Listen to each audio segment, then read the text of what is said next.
One of these days I'm going to go out and eat queso, and I'm going to just go berserk and like have it smeared all across my face. God. And take a picture of that. Yeah, I'll post it.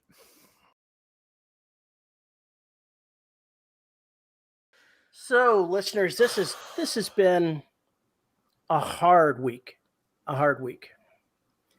We just let go of Pirate a couple of weeks ago, and the end of last week, within a week, we had to let go of Q-Tip.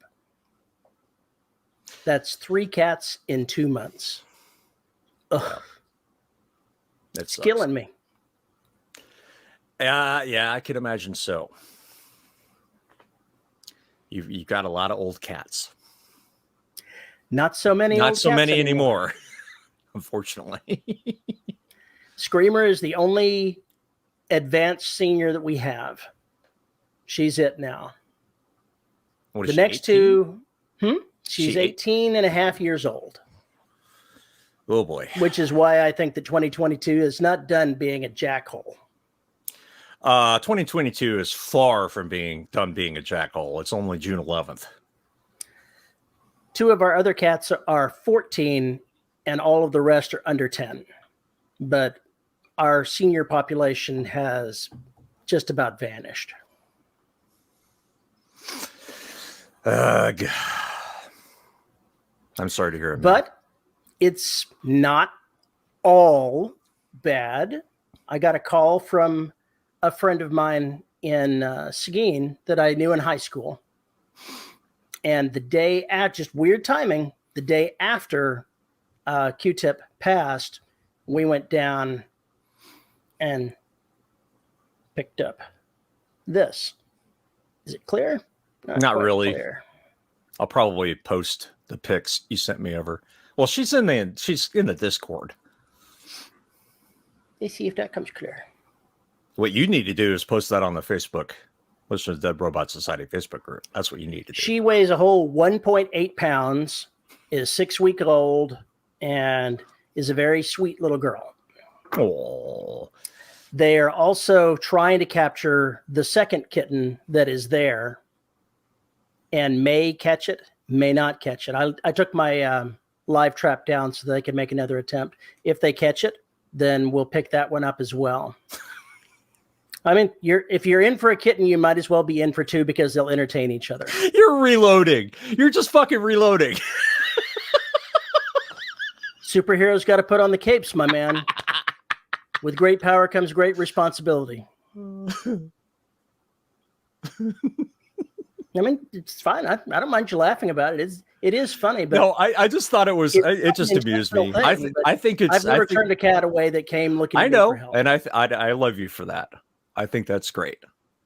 Unlike you, who keeps sending it back to his owner. Oh, come on! You don't steal cats from other owners. Why the fuck would I? Good God, he loves you. Oh, he did. Oh my God, that cat. I liked him too. It just wasn't going to happen. I know that. It wasn't going to happen. I mean, Keko was dead, 9 months, 12 months later? That would not have been fun for her. It wasn't good as it was. It's helpful to have a new kitten to focus on because Donna would be otherwise devastated. And me too. Yeah, you too. So you had this kind of week from hell where all this tragedy and then good things happened. Yeah, I didn't have that week. Well, lucky you. I had a completely different week entirely. Well, tell us about your week. There's really nothing to tell. I've fought to try and get some writing done. I had to do a whole bunch of promotional bullshit. I had to answer a bunch of emails and still take care of some podcast stuff and get all that going. So it kind of ate up a lot of time this week. Plus I did get some recording done this morning, which was nice.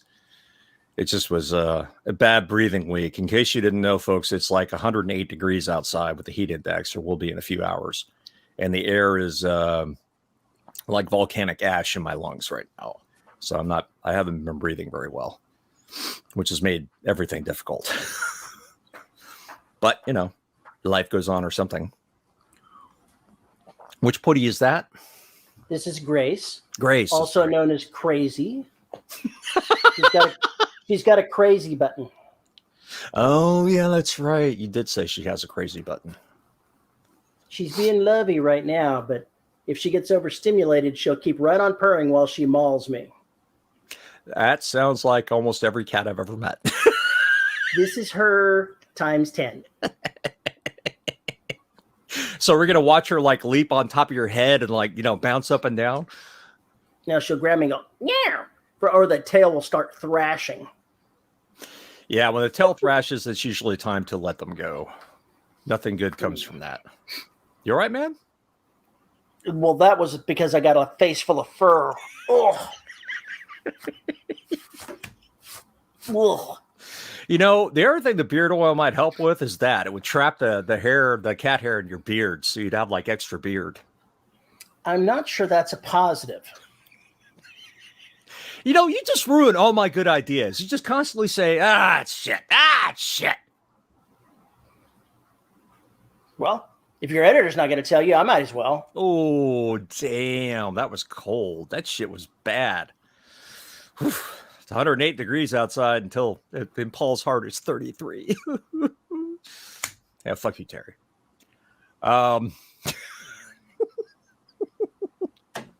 I'm in rare form today. Stand back, everybody. You are. You're just in asshole mode. Not that that's, abnormal for you. So did you get anything else done this week? Or is it pretty much just I got some writing done, but it's been exceptionally hard to focus.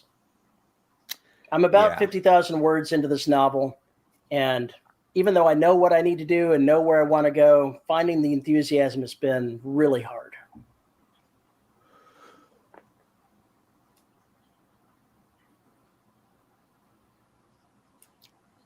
I hear that. I hear that very well. I'm hopeful that next week will be a reset. So I need to reset. I think in some ways I was still recovering from the marathon I did to get the podcast out. But the Station 3 podcast is getting folks slowly but surely. Shadow Publications numbers are going up too, which is weird. And the Black is now getting ripped off, downloaded as quickly as possible from YouTube and the podcast. The word is out. The word is out. The Black is going away. And somebody was like, well, how do I get Oceania if it's going away? I was like, well, it's not for sale, but you can join Patreon. Boom. Got like 3 more subs. So that part was good. And then the Station 3 is getting good reviews still. And it keeps bouncing around between 21,000 and 40,000 in rank. So it's selling a few copies a day. The audiobook sales for my site are not as good as I'd like, but they're good enough. Some people are overpaying. I love them for that because you have that option.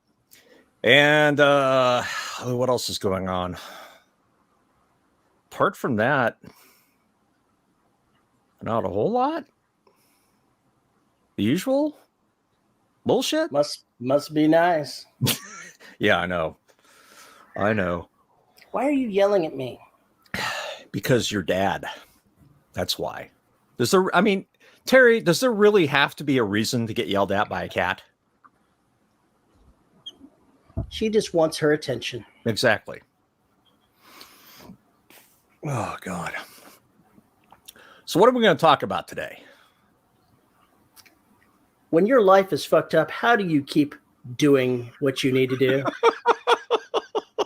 Wow, that doesn't just go for writing. That goes for everything. Everybody has life roles where life deals them a shitty hand. How do you pick it up? How do you get back on the horse? How do you keep marching when you've got those deadlines still coming? That's a good question. You see, the problem is we get on this hamster wheel where we need a moment, we need a few moments, maybe we need a day off. But with that deadline coming, you feel like you can't take a day off. And yet, if you do take the day off and come back to it, I bet you'll be more productive because you've given yourself a chance to rest and let some of the shit go. Because emotional crap and stressful crap, that just drains your brain. It drains your body. It saps your will, your energy, everything. Even if you're good at dealing with stress, it's tough because you're coming back from that and you're trying to get into a creative space. Some people thrive on that and that helps them get in their creative space. Others, not so much. And sometimes life, it's not about stress. It just plain kicks you in the balls. I mean, something bad happens, a brother dies, friend dies, somebody has to go to the hospital, whatever. All that kind of stuff takes its toll. And, you either find a way to get past it or you just kind of have to rest. What the fuck are you smiling about? Because the camera keeps jumping because Screamer is batting her head against it. I figured. There are lots of advice columns and books and everything else about how to de-stress and get refocused. I don't read self-help books. But there are some things you can do, like, for instance, maybe taking a little time out and go meditate somewhere or go read a book, go jump into a fantasy world for a little while if you can't find yours. And if you think about it, if you're writing, if you're composing, if you're making art, all that stuff should consume you. And sometimes it's hard to let that part of the brain take over. There's all these worries about, am I doing this right? Am I doing this right? Am I doing this right? Sometimes you just got to go.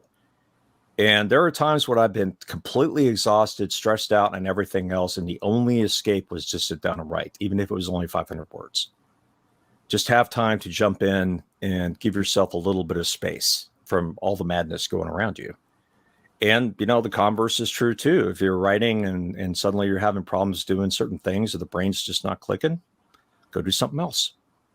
Go do something else that doesn't stress you out for a little while and then come back to it. And, it's funny. J.R. Handley said the Brandon Sanderson says he only writes like a few hundred words at a time, but he writes all day. And I think you and I, to a certain extent, know exactly how that works, because you'll write for an hour, get maybe 500, 750 words. You get interrupted by something. You got to run an errand or do whatever, and you come back. And guess what? The words are still waiting for you. And then you get done with another 45, 50-minute sprint. Okay, it's time to eat lunch or whatever. You come back.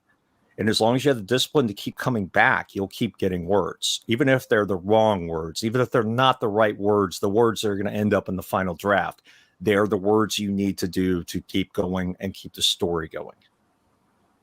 And I think that's really tough, and I'm including myself in this, to keep in mind, because there's all this noise out there and it drowns out the rational part of you that knows what to do, because that part just gets so slammed with all the other shit that's going on. Just kind of have to find mechanisms to get past it. And sometimes they don't even make sense. Yeah. I can usually work past something like that. The last month and a half, 2 months, though, it's seemingly been one shot after another. It's hard to get your feet back under you when somebody's coming along to just keep knocking you down.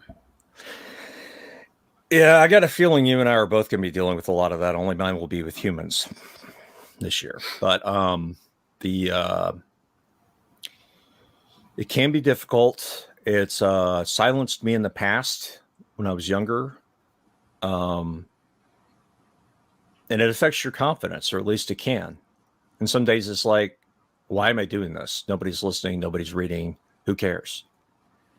And it's really easy to fall off the horse. So it just is you kind of figuring out exactly, what it is you want to do with what you're doing and whether or not you're satisfied doing it. But you have to find a way to get back to it. Luckily, I don't have that particular problem going on. Right. I know that people are enjoying what I'm doing. I know that what I'm doing is productive. I don't have the self-confidence issue. Well, that's true. I don't have the self-confidence issues. It's just, you've got to, for me anyway, when you're emotionally drained, it's hard to create. Yeah. And it feels like this last 2 months, just a series of things that have drained me, where normally I'd be down for a week, that were hard to produce words. But it just happens again and again. Yeah. And of course there's all the external distractions that go on with that too. So it's just kind of it's kind of a mess. I don't have an easy answer. There is no easy answer. Well, I didn't expect you to have an answer for me, but it's a topic we can talk about because everybody's going to be facing this. I told my wife a long, long time ago, I guess when I was in college, maybe it wasn't her, it may have been a girlfriend. Don't remember. Awkward. I had several of those in high school and college. What do you want from me? Just make sure you attribute the right name during that peak moment. That's right? why I don't give names. I don't want to say Allison when I met Gene, or when it was Sharon and not Bobby. That could be awkward. My wife actually met some of these women when she went with me to visit my alma mater, which was awkward. For me, she did not know. It was awkward for me. As it should That's what you think. She was busy exchanging. Yeah, they were. Yeah, exactly. They're talking about you because that's what happens. I used to say I can solve writer's block for myself by getting really, really drunk, having sex, or doing something extremely physical. Which if you're doing sex right. But one of those three things, and the getting drunk thing, that was just kind of happening anyway. So it wasn't really a strategy. But there were a couple times where I was just so stressed out, I would go get blotto and feel like shit the next day and ended up writing 4,000 words or whatever. And that was in college. I'm obviously too old to do that nonsense now, but getting out, going to a concert, getting out of the office and going to dinner with the wife, just getting the fuck out of here for a little while. It's another reason why I used to take walks when I worked at all these companies, and cigarette breaks were the excuse, but really it was, I just need to get the fuck out of here. I can't think here right now. There's too much crap going on, and I just need to step the fuck away from what I'm doing and what everybody else is doing. Calm my mind, and more than half the time I solve any technical, well, probably 75% of the time, I solve any kind of issues where I'm bumping up against something and can't figure it out, whether it's technical, whether it's writing or anything else. But walking away, doing something else, you're distracting your brain. And then those epiphanies happen, and you run back to the keyboard and you slam out 750 to 1,000 words in one sitting. It's just about looking sideways and not looking at what you're trying to see, if that makes any sense. It's like it's in your peripheral vision, and then suddenly the peripheral vision becomes the true stare, and you see what it is actually, what's actually there. See, if you read the Hitchhiker's Guide to the Galaxy series, I can't remember if it's in the throw yourself at the ground and miss. That same book, I think it's that book. Yeah, it is, because it's one with the cricket match. Life, the Universe, and Everything, the third book. Arthur and Ford are at a cricket pitch, and Ford keeps looking around, and Arthur's like, "What are you doing?" He's like, "There's somebody else's problem. There's an SCP field on the pitch." And Arthur goes, "What's an SCP?" "Somebody else's problem." And Arthur's like, "What?" He's like, "Well, if you want to camouflage something in plain sight, it emanates somebody else's problem field. So nobody thinks it warrants their attention, even though it's right there. It's physically right there. They can touch it and everything else. They don't see it. They walk right around it. They walk over it. They do whatever and pretend it's not there." That's the greatest camouflage I can ever think of. And sometimes those problems you have are trapped in an SCP field. The answer is in an SCP. So you just have to look away from it to actually see it. Because once you look away from it, then the rest of your brain has a chance to actually process what you saw, what you're thinking, what that thought was. Changing the location of where you are can make a true difference in what you're doing, but not necessarily just for productivity. And this is a totally unrelated thing that I had read somewhere, where they had a guy that is, I guess he's one of the top violinists in the world. He went and stopped at a subway and played for 90 minutes with people walking past him, and virtually no one stopped to listen. And he's up there. He's there with a Stradivarius, just belting it out, and Nobody's paying him the least bit of mind. Hmm. Whereas then the evening that evening he's at the concert hall, to a sold out concert hall for hundreds of dollars a ticket to hear him play. Yeah, go figure. People often don't attribute any value to anything that's free. It happens with podcasts. It happens with stories. It happens with music. And then on the flip side of that, they also get addicted to quote unquote free, which makes no fucking sense. $2.99 for a book. Outrageous. Yeah, get fucked, asshole. How much? Okay, here's a real question for readers to think about. Okay, and all you writers out there, when you look at a book with some sticker shock, or you look at a book that seems too cheap, try and calculate the dollars per hour it took to write that book.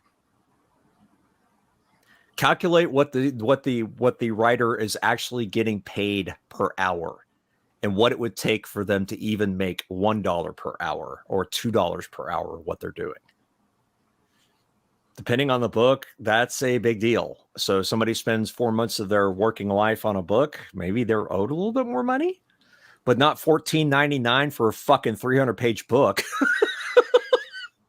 Do you ever buy any books above $9.99 or even close to $9.99?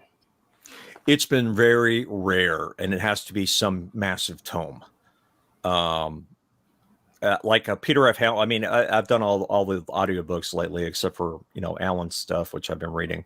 Alan Baxter, go read The Gulp. Good Lovecraftian horror set in hillbilly Australia. You'll love it. It's amazing. Anyway, so most of the stuff I've been doing has been consumed with audio, and if you're paying Audible or whomever, it's what, $10-15 a month or whatever. I've canceled mine. Fuck them. But, you're on an all-you-can-eat plan. You get a credit that's good for damn near any book in their entire system for that money. Even if it's a $50, $60 book, you're still getting it for 1 credit a month. And the author will get pennies on the dollar. And the author will get pennies on the fucking dollar. So you have to start thinking about what things are worth. But I think also the general populace needs to get its head out of its ass and figure out that the majority of the money is going to the distribution networks, not the authors.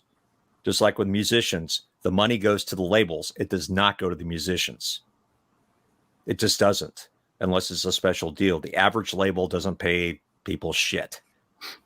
And some folks out there still have this idea that people like Terry and I make these massive advances. No advances here, sport. And the only advances I get are pretty goddamn token. And every book that we write is a gamble. Yeah, that's true. Will it take off? Will it succeed? Will it reveal us for the frauds we truly are? Who knows? Oh, wait a minute. I thought you didn't have imposter syndrome. You just said that 5 minutes ago. No, what I said is I don't have doubt that what I have is valuable. Do I think that my shit smells better than anybody else's? Not usually. Than anybody else's? Hell no. What I've discovered early in my career. Genre hacks. I am a total genre hack. We write pulp. I do not dismiss that at all. I agree with that sentiment. But I was very blessed at the beginning of my writing career where I discovered a mechanism where I could set my ego aside. And I didn't have to try to judge the value of my own work. Other people said, "Hey, I like it." And I said, "That's good enough for me." I had a really bad day a few days ago, and I got like 5 comments on YouTube. That's what you get for reading comments. In an email. Well, they show up on my email. I have to respond to them. It's kind of a thing with YouTube. They were all good. And 2 of them were like, "I've been listening to you for 10 years. Please keep the content coming. I would like it in your voice, but I'll take it any way I can get it because I love your stories." I was like, "Oh, that helps." And I got a couple of others like that. And somebody told me that Derelict was their favorite series of all time. And I'm like, what's wrong with you? But, they obviously need to get out more. Yeah. Or they realized that I was having a bad day. Maybe I was sending out some kind of bad day vibe. But, people were sending me emails and the comments were good. And it made me feel like what I was doing mattered. The patrons, or when I give them new content or show them new research, many of them jump in and give me thanks. And it's like, you're already paying me money. What are you thanking me for? But all of that's cool. Or, if I get tweeted or somebody, hits me up on Mastodon, it helps. It really helps. It does. And it was just a bad day. And sometimes there's no one to talk to, and all you do is you get trapped in your thoughts and bad things happen. And for those of us who have certain conditions, it can really be debilitating where you're staring at a wall. So fighting that off was good. I think I'm getting better at fighting it off these days, but it was this week sucked for both of us. You much more than me, but it sucked. But I did want to bring up something. I got the most interesting review for Station 3. Was not the 32 count sausages that I expected. No. Maybe I need to look this up. I think I need to look this up just to get the right quote. Some author got that complaint on their book that it didn't have the full 32 sausages in it or something ridiculous. No, it's about normal. Okay, here we go. Title is Decent Tale. Good monster story. Wished it got going sooner than halfway, and that it stayed a Wreckers team effort instead of solo EET for most of the story. EET effort was emphasized over and over.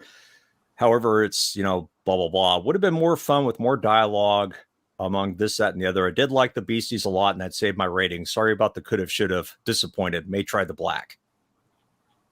4-star review. Damned by faint praise.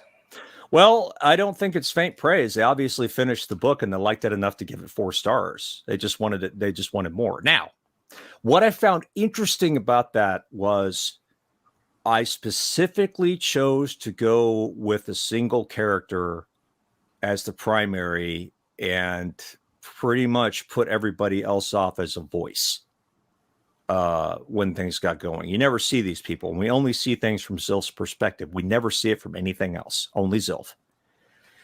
What this reader wanted was, I think, apart from the whole team staying together, because I had to separate them because I'm a dick, but the story to be told from multiple points of view. I think that's what the person was saying. In addition to, you should not have separated these people, which is fine.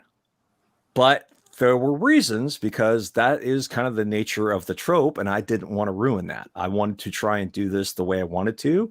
It was supposed to feel isolated. You were supposed to feel terrified. You were supposed to feel all alone. The fact the person said it was boring up to the halfway point flummoxes me, but whatever. It's by the halfway point, the shit has completely hit the fan, because it completely hits the fan a quarter of the way through the book. I mean, within the first 10,000 words, you see things. Oh my God, Cthulhu's coming. We won't go that far. We won't go that far. Yeah. So anyway, I found the review fascinating because once again, it goes to intent versus expectation. I guess most of the monster stories, written these days with this kind of thing, action, horror, whatever, you have a team, like in Derelict or The Black. You have teams. You have lots of characters who are on the same side and have to coordinate and cooperate to get shit done. And then half of them get chewed up and in a Cooley story, most of them don't survive. Except for Handley 5. I think when I write Handley 5, I'm going to have to be careful with that. But the expectation versus the intent of the author is a rather interesting one to me. And the other thing is, I kind of prep people for that, or tried to prep them as much as I could by making it all about Zilf in the back cover copy, by making it sound like it's just him and his team, but we don't mention the team. We really just mention him at the back cover copy. And then on top of that, I gave it Alien Isolation and Dead Space. And if you know anything about the genres, you know what you're in for. But there's no guarantee any reader, especially over 30, is going to know what those things are. You're over 35 are going to know what those things are. It doesn't matter what you put on the back cover. No, it really doesn't. They have expectations. You're not always going to meet them. But the thing that made me happy about that is, despite the fact the book didn't meet their expectations, it seems like they enjoyed it. They just wish it had more of this, that, and the other. I'll take that any fucking day of the week. Mm-hmm. And when I say that it doesn't matter what you put on the back, I'm not trying to be dismissive of good sales copy. Yeah, because good sales copy is critical to have. What I'm saying is, for reader expectations, it almost doesn't matter what you put on the back cover copy. I've seen reviews on lit RPG books where they were complaining about all the stats and stuff. Yeah, that it was an RPG book. This would be a great story if it didn't have all this RPG crap in it. I'm like, did you even know what genre you're reading? This Western would be great if it didn't have cowboys in it. Exactly. God.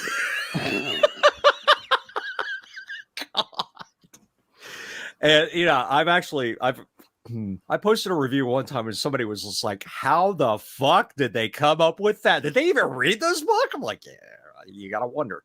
That's probably the fucker that returned it after reading 2 pages. Anyway, it was just an interesting thing that I thought I'd bring up, because it's the only comment I've gotten like that, because the other comments have been, I love the fact that you did that, because those people understand the genre.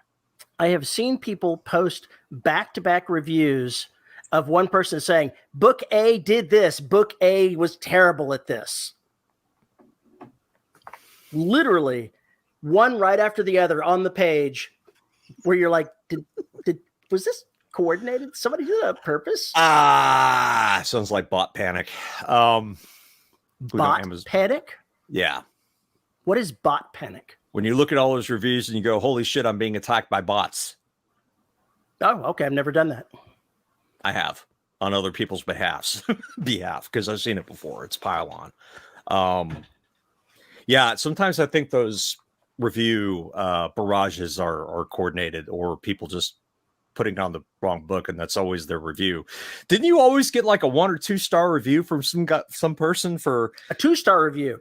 Just worked his way through the entire series, leaving 2-star reviews. You're like, are you bored? Are you lacking in time? And apparently it wasn't just me. He did it to everybody. He was a well-known fixture for doing this. What a dick. What a fucking dick. I'm going to buy your books and read them, but I'm going to give you shitty reviews on every one of them.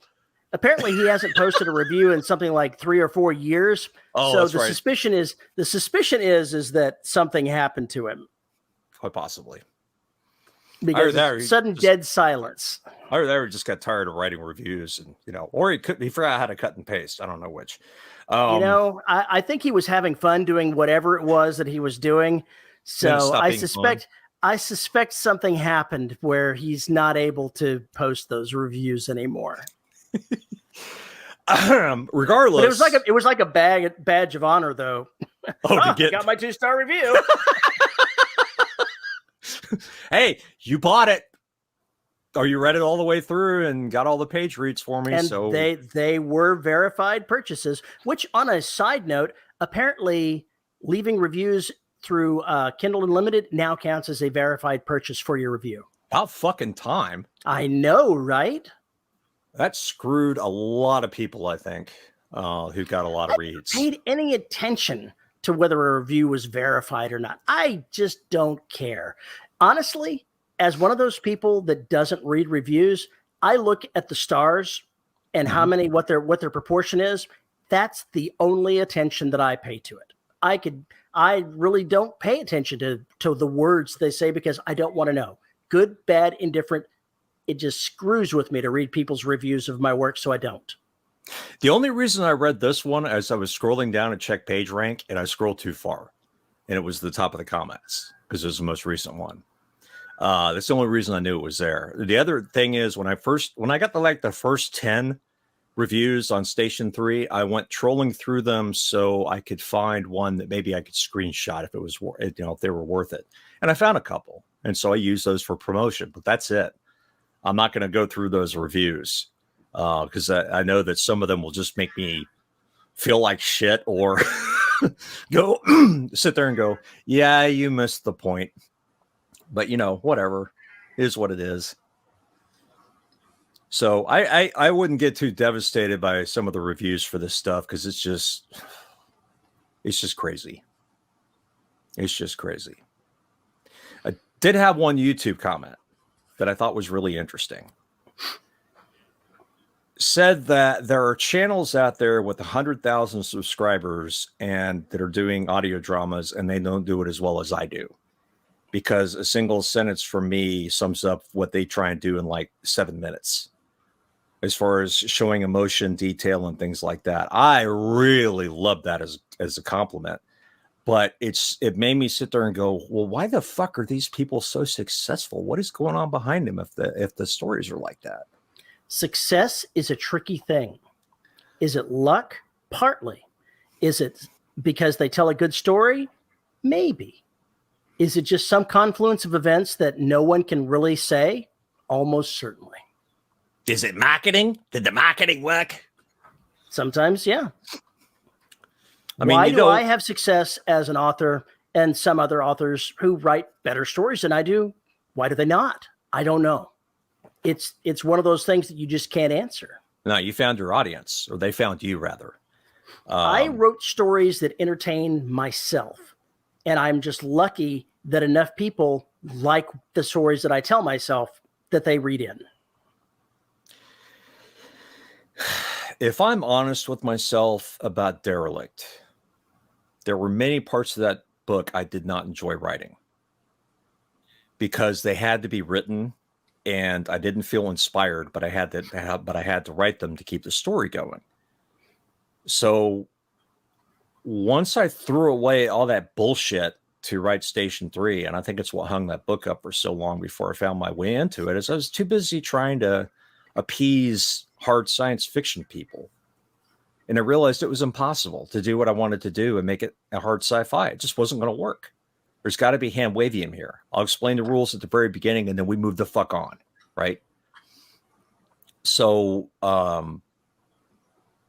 that let me write the story I wanted to write and to have fun with. And I wanted to see if I could carry through an entire book, scene and sequel in every chapter. Because I'm a dick. So at the end of every chapter, there's a cliffhanger. At the beginning of every chapter, we're picking up from the previous cliffhanger. And it goes that way for 39 chapters. And it apparently worked because a lot of people say they can't put it down once they start it. And this is the first time I have deliberately done it like this. For every chapter. And I'm definitely going to do it again. Have you ever done a literal cliffhanger? No. I have. No. Oh, that doesn't surprise me one fucking bit. I have had somebody literally hanging off of a cliff. This does not shock me. You are so literal in your cliches. It's bad. It's just bad, Terry. You're like a bad 80s B movie action. You're like a Schwarzenegger movie, like what was that, Raw Deal or something like that? It's just so fucking awful. Just imagine me as Bruce Campbell going, "Come get some." Oh God. That's what my eyebrow said this morning. I was holding a knife. Threatened to stab me. It was a bad scene. You're right, Ed. I am unabashedly the way No, I am. you have no shame. You have absolutely no shame. You cannot be embarrassed. You just don't give a shit. You just put in this really silly stuff in there, and it just adds to things. Well, this was in one of the earlier books that's not published. But still, it was actually pretty well received. You do things like you find ways to put modern day culture in far future stuff. And most people don't say a word about it. That would drive me nuts if I came across all that all the time. It would drive me nuts. That's just because of my reading taste and nothing to do with you. I do it because you've got to have a way to connect with your audience. And even though you're portraying something that's far future, that makes it harder for your audience to connect with it. If you can find things that are from today that you can tap into their emotions, it usually works out well. Yeah. And I find ways to explain it. I find, somebody has, an interest in that period in history. So I do a little bit of hand waving them to make it happy. That's practically Deus Ex Machina. It's just like, it pretty is. Yeah, the author just said, it is hand waving. The author just said, I need this, therefore it is. But Sigler does the same thing. He's got, like, in the GFL, I think it's in the very first book, the main character ends up in front of a holo tank, which he's never seen before, and asks it to replay old games. And it says, from what era? And he says, well, whenever football started.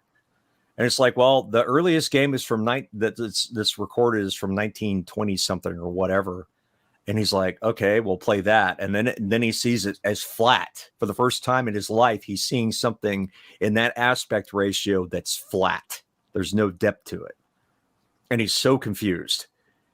And as he goes through watching the games progress, the video gets better until it matches whatever that day is.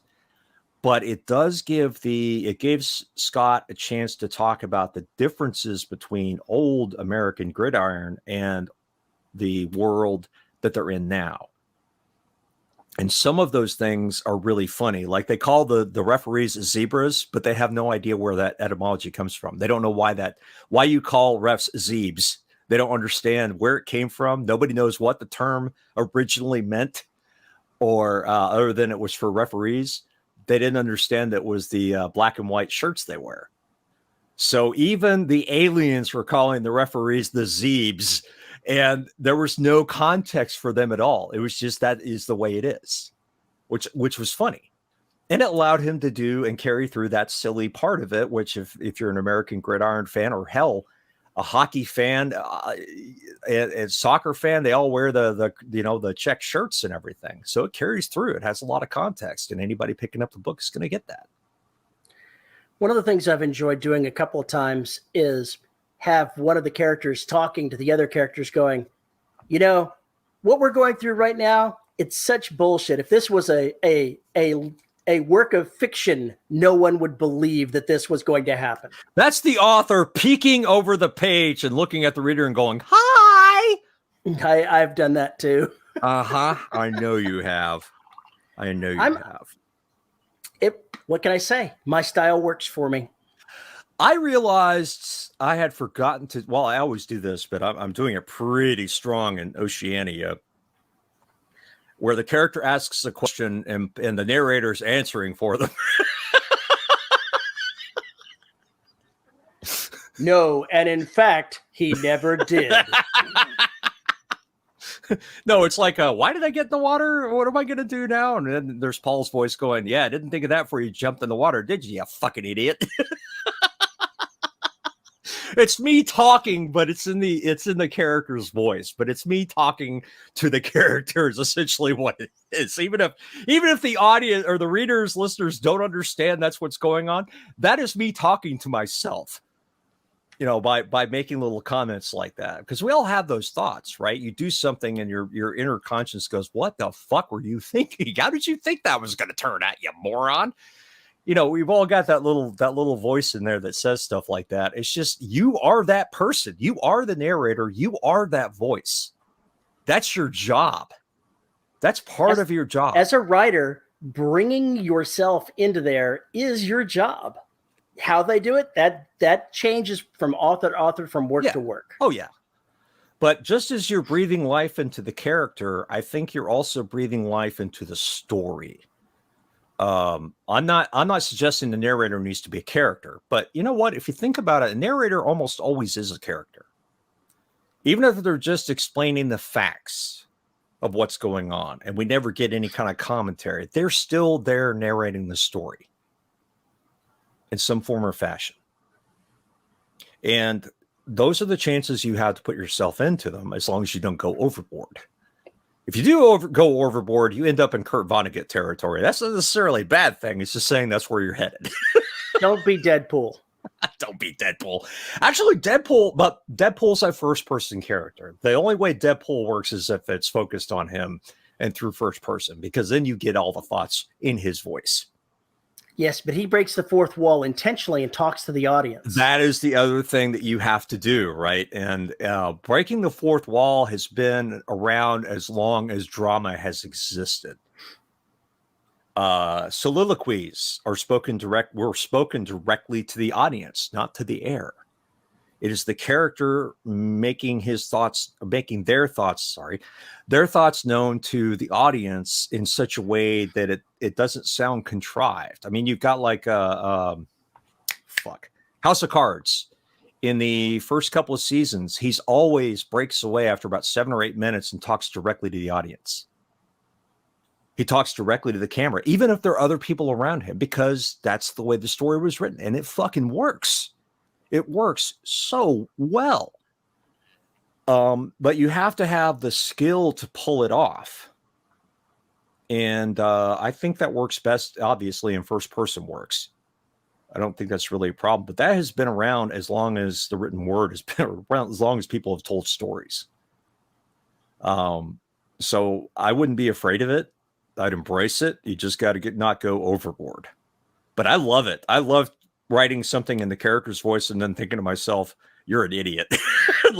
And then you want the character to know and admit that they're an idiot for what they're about to do. They know, but they're going to do it anyway. Because you don't want them to sound stupid necessarily unless you're writing comedy, but we all have those thoughts. Is this the right thing to do? And then you do it and go, well, that was dumb. How did I think that was going to work? And it's a human condition, and characters need that. They can't be boring. Characters to me are invulnerable. You know, they can't be hurt. They can't be damaged. That's one of the reasons why Superman annoys me so much, and a lot of superheroes, because it's so contrived for me. I'm not going to yuck somebody else's yum. I'm just saying it doesn't work for me. But having that vulnerability and the character knowing they have that vulnerability is what allows us to have that drama, as allows us to kick in with the character. Because if they're not bothered by anything, then you're writing Candide. Which, as I said before, if you have not read Voltaire's Candide, you have really done yourself a disservice. Go read that. It is fucking hilarious. It's awesome. Go read it. It's a wonderful treatise on the optimism of the time that was just run amok. You know, everything will be fine. We don't have to worry about anything. It's like, yeah, it's just all comes crashing down. Yeah, so read that. Highly recommend it. There's a lot of different books that do that kind of stuff. Stephen King does that all the time in his work. In fact, in Needful Things, we essentially get an entire prologue told by the narrator, who it might as well be part of the town. And again, it works, or it worked for me anyway. I love it when that kind of stuff happens, where you have that opportunity to make that connection with the reader, so that whatever history you give, it does sound like you're interacting with them. And he uses a conceit for that, which is, hey, come on, I haven't seen you in a while. Come over here on this park bench. I remember you. You were here a long time ago. Let me tell you what's going on. And then the person just kind of makes comments about this, that, and the other. And it's setting up all the shit that's going to happen in the story. But it's just setting up the conflicts, the base conflicts, which you're not going to understand until you see them. But it is a great way to introduce the story, so that when you come across the Baptist church or the Catholic church, you have an idea that, okay, those two don't like one another in a small town, and they're kind of at war with one another. Let's see where this shit goes. Or you get an idea that some of these people are not quite right in the head, and the town knows it. So that when you come across them, again, you're not surprised. It works. It doesn't spoil the story. It adds to the suspense. And if it's done well, it works. I haven't tried that. I haven't written a story that demands that, but I think it's a great conceit, and I'd love to try it sometime. You know, every book that I read, I look at it and I go, there's something I could try. And sometimes I do, and it fails spectacularly, and then it works. Or it's something I think, oh, I'm going to try it this time, and it doesn't work. So, okay, I tried that. I won't do it again. But like I've said before, every book I try and do something new. Keeps me on my toes, and that's how you get better at the craft. It's only dangerous when your entire income depends on not writing a dud. And you have that fear. You have that fear. What successful author doesn't? Ones who are getting massive advances. They're pretty rare. These days, yes. If you're an indie author, if you're an indie, that's a different matter. You're investing the time up front. You're not getting an advance, right, even if it is a dud. You're going to go ahead and you're going to write this book, and depending on how it does, it may not be a spectacular failure, but the book following it might be if this one was a dud. Yeah, because people remember bad experiences almost more than they remember good experiences. And again, that's just the nature of humans being assholes. But that is a problem. It's just like if say James Gunn produces a total pile of shit, and I don't watch the movies much these days, so I have no idea what's already happened. But how many people will come back for the next one? You know, if Marvel keeps making crap movies or DC keeps making crap movies, eventually no one but the fanboys are going to go, and even they're pissed off. So how many of them are going to go? Eventually you're going to basically the DC universe right there. Yeah, because it basically alienated everything by fucking up all this just to keep IP. Well, the problem with DC, if you look and compare DC and Marvel, Marvel's had some stinkers, but you can see that they've produced a ton of movies that have gotten a lot of box office success and have been pleasant to the fans. And for some reason, DC just seems bound and determined to do things that are just unpleasant. They make product. They make product that doesn't please that don't please the fans. And then you're like, are you going to learn from any of this? That's why I say DC's animation, their animated stuff is fantastic. In my humble opinion, it beats the ever-loving fuck out of Marvel. I haven't seen a Marvel cartoon I liked yet. DC's got a lot of really good stuff. It's almost like their animation is just, they can't write real characters in real life. You have to have somebody like Nolan come around and make something like the Dark Knight series, right? It's got to be somebody who takes it off and runs with it like that. The movie Joker, holy shit, I could not believe how good that was. Yeah, my wife liked that one. So goddamn disturbing. And they're making a sequel. Oh, I'm so looking forward to it because Joaquin Phoenix deserved that Oscar. Amazing performance. Amazing.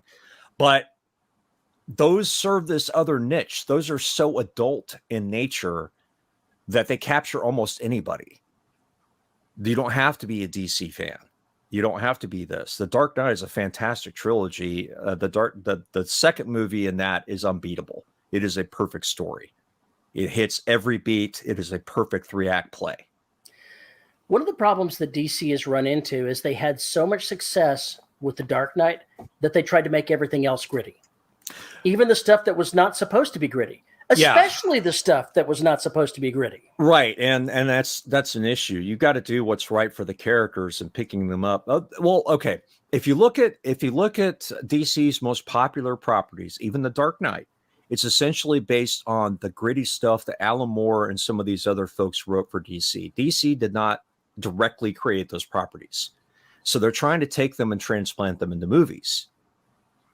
Some of them will not work as movies, period, end of story. The problem comes when you take the other blockbuster properties they have, like Superman. Superman is not a gritty storyline. No. As much as they might like to make it these days into a gritty storyline, that is not its origin. No. It is a story of hope. It is a story of someone that is almost the polar opposite of Batman. He's the optimist, Superman is. He's the one that wants to see the good in everyone. He's the one that wants to fight for those high ideals. And they try to change Superman in the stories that he's in to be more like the Dark Knight, and that's why they're failures. There's a video game series called Injustice. And basically it's takes all the DC characters and throws them in the future.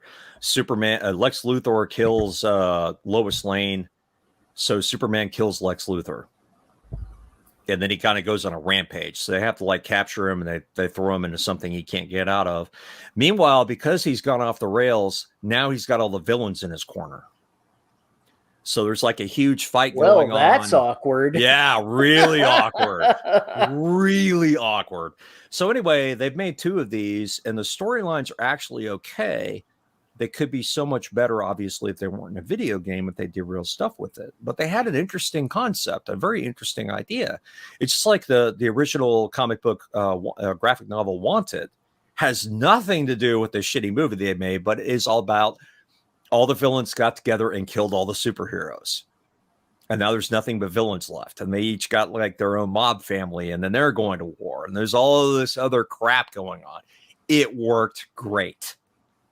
Warren, whatever his name, who wrote it, the reason he got the idea was I guess when he was like 8 or 9, he asked his older brother, "Where are all the superheroes? What happened to them? Why aren't they taking care of all the crap that's going on in the world?" And his brother looked at him and said, "The villains killed them all."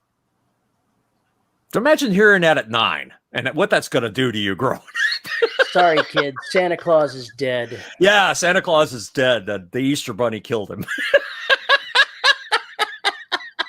Hippity hop, bitch. Oh, damn. Those are chocolates or rabbit pellets. Anyway, the crunchy. You can't.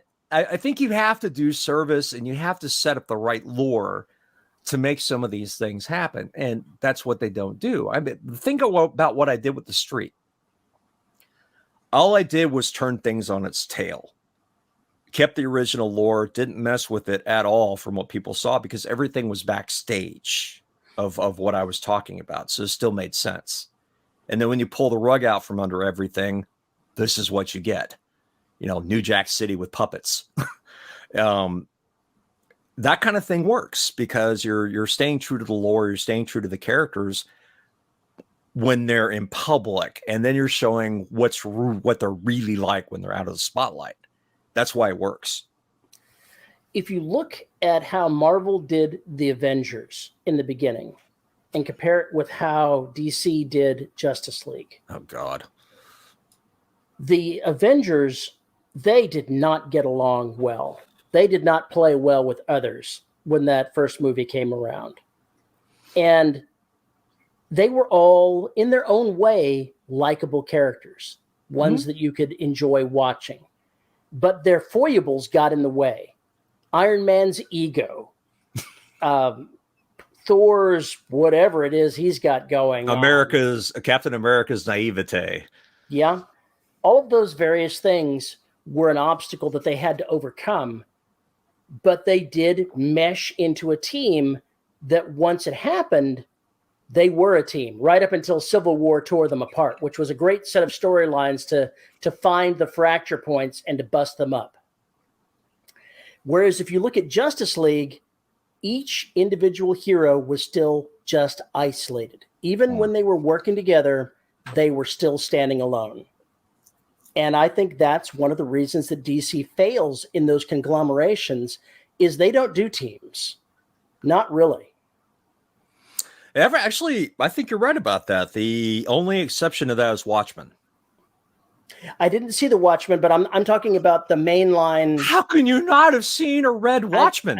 I somehow missed it. My wife watched it. She said it was great. Fuck's sake, man. It's seminal. It's absolutely mind-bendingly good. God, you got to watch that. You're doing. I know there's a lot of things that I've got to watch. Who the fuck? Well, that one turns everything on its head and basically steals all the characters from the Justice League and then makes them completely unrecognizable, mainly with just their attitudes or their beliefs rather than their actual powers. It's just an interesting. Did you see the animated Spider-Man stuff? No, I haven't watched any of that. I forget what the damn movie was that they just had a couple of years ago. There's Into the Spider-Verse, and then that's the one. Into the Spider-Verse. Into the Spider-Verse is what I'm talking about.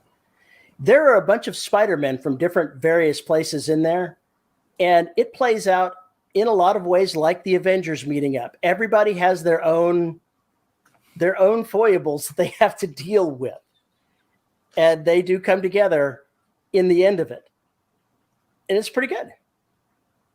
Marvel knows how to make a team of people that you can open your hearts to.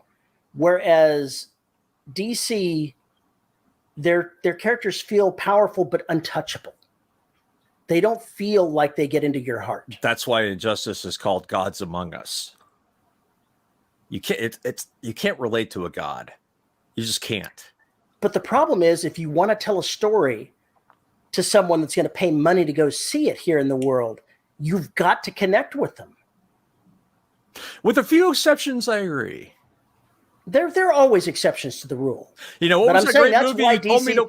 That great movie you told me to watch where everybody was just a meat stick? I totally don't know. Which one are we talking about? I don't remember. Like Battleship or some fucking thing like that. Yeah, that was. Everybody was just a meat stick. It was just about the action. Did you watch it? Shit, no. Shit, no. Come on, I want to hear that 1-star, bitches. No.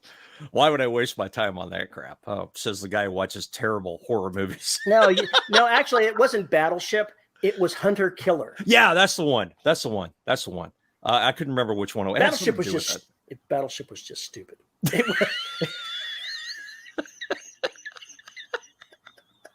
All right, tell it like it is. It looked dumb. The fact that they tried to make the video game, it was literally just as dumb as it looked. Oh, it was literally just as dumb as it looks. Did you ever play Duke Nukem? No. I came out at an awkward time for being a video game player because I was already an adult by the time any really interesting video games started making their appearance, and I just didn't have time. This means I need to find a YouTube video so you can hear the crazy shit. Apparently, they are now gunning to make a movie out of it. Oh, fuck. And he is a Deadpoolish type character from the one-liners, the comments, and everything else. And I honestly do not know how well that's going to translate to today, because a lot of what he said in the video game is pretty goddamn misogynist in a lot of ways. So I don't know how well they're going to be able to do that and make it work. It's possible. I don't know if it's just a nostalgia grab or if they're actually trying to do something. We'll see. I'm trying to remember which property I watched that one of the characters was just everything that came out of his mouth was misogynist or racist or sexist. Didn't you say that was in the thing John Cena's in, whatever it was? Oh, that's it. That's exactly it. John Cena's character is just spews that shit. And you watch it and you go, all the other characters are like, really? Really? That's where you're going in this? But it's so over the top to where you're going, okay, we're not saying parody. It that way. This is a parody of being that way. And the fact that the other characters are calling him on it is why, again, it works. Or why they're at least showing reaction going, the fuck is wrong with you? And that's why it works. That's why it's acceptable. That's why it's acceptable. You were mentioning Marvel. My favorite part of the first Avengers movie, there's a couple of favorite parts, I guess, 3 or 4, but the two that stick with me is when he and Thor get finished doing something and they're sitting there catching their breath and Thor looks at him and grins and Hulk just goes smash for no reason and like flings him 50 feet or whatever for no reason. And then, of course, the one where Loki says, you can't do this to me, I'm a god. And then Hulk just beats the shit out of him. I laughed so hard, I never even knew what Hulk said, which was puny god. Those are beautiful moments. They make you laugh, and they add to the characters as well. But that conflict... They're a way that you can connect your characters to the viewers. Yeah, and it's why it works. And it's beautiful when it's done right. And when it doesn't work, it sucks. It really does. One of the things that I thought, if it's been interesting, what are you doing with my head? Stop it. Watching Ezra Miller portraying the Flash, it's always awkward watching how they perform the character. And then you look at the TV series that they do with the Flash. And the actor that does there, he just connects with you. And it's just so weirdly different. It's like the TV people had a different idea of how they were going to do it than the movie. And the series has gone on for 6-7 seasons now. and it's still going strong. Well, that just means the writers are really on top of it, and they've made the character something consumable for TV. The worst. That's one of the problems with DC is they're not consumable for TV.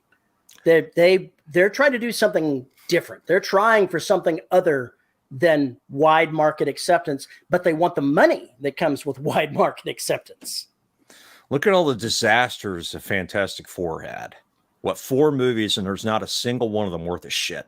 It's true. They're all awful. And that is actually the perfect team movie, and they keep fucking it up. In the comics, that is their comic book powerhouse. It is still their strongest property, and I can't wait to see how they're going to fuck it up the next time.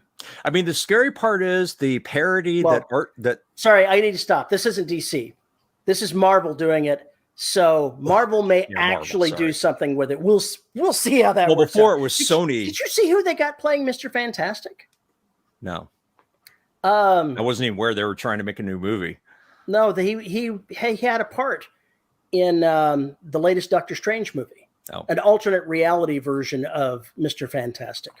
And it was I can't remember he played I'll look him up. John something or another. But that's helpful. I know it was.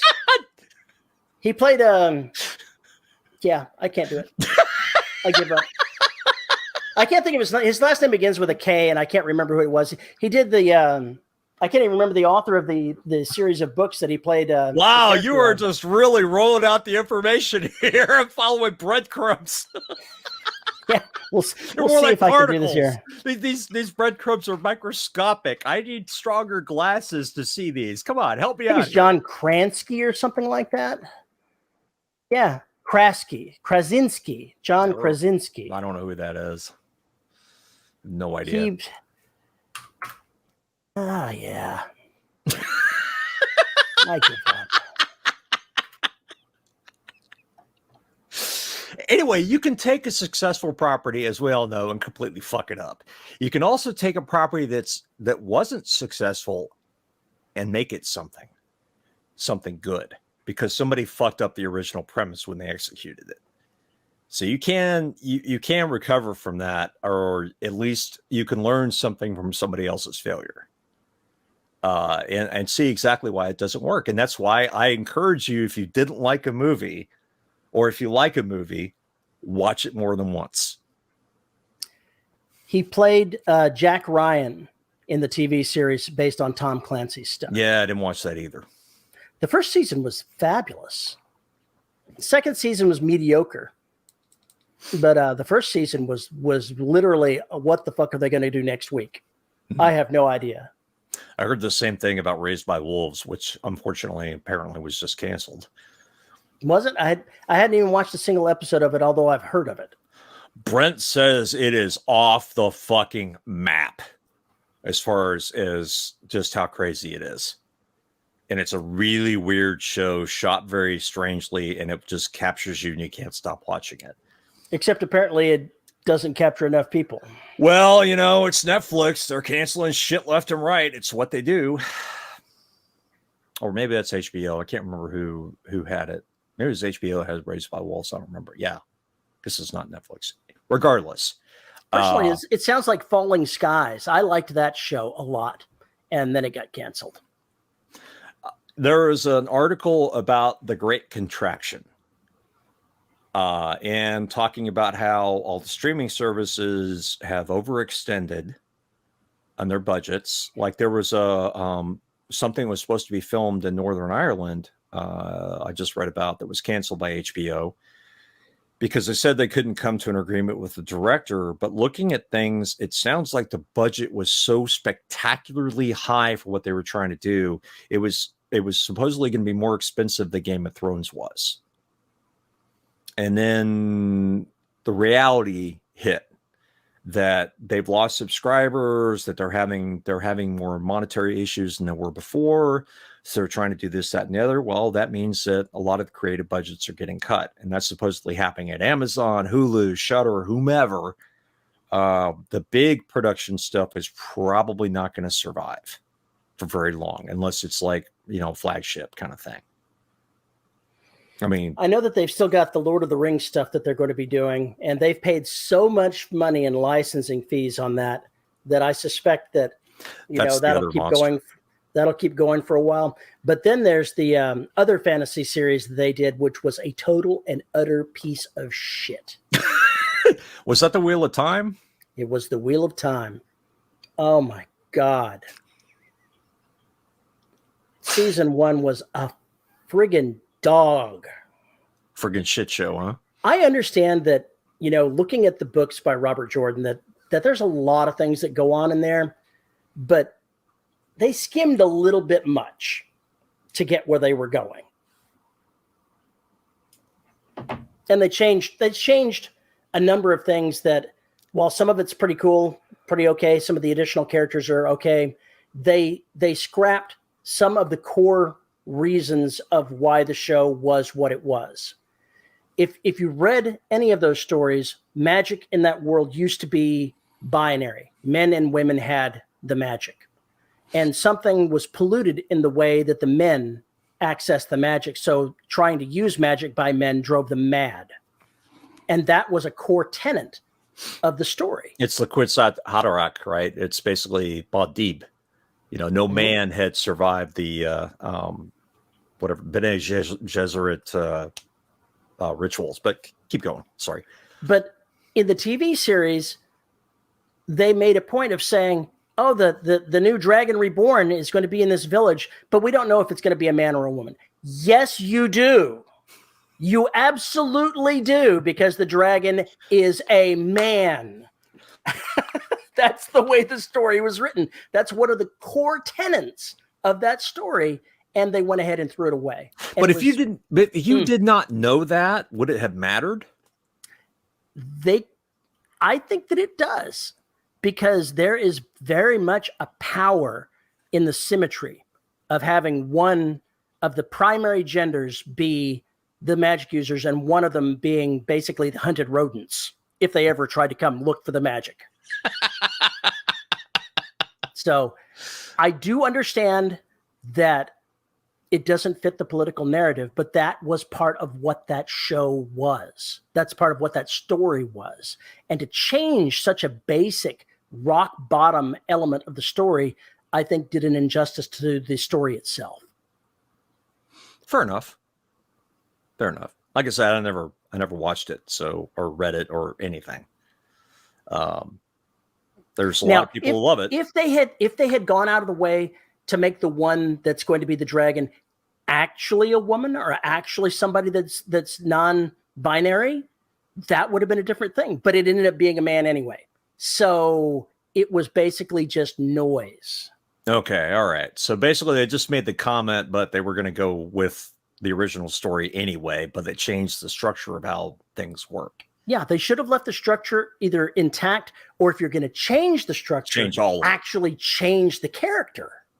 Oh, yeah, good point. That's a good point. And I would have been, if they'd have gone that way, I would have been happy with that story. But it sounded like we're just giving lip service to it rather than actually changing the element of the story itself. And I couldn't get behind that because it was just sound and noise and signified nothing. Hmm. Okay, fair enough. In fact, looking back to that series, it would have been a lot better if there had been a non-binary character and that was the dragon. I think that would have actually made the first season of that show a lot more interesting than it was. For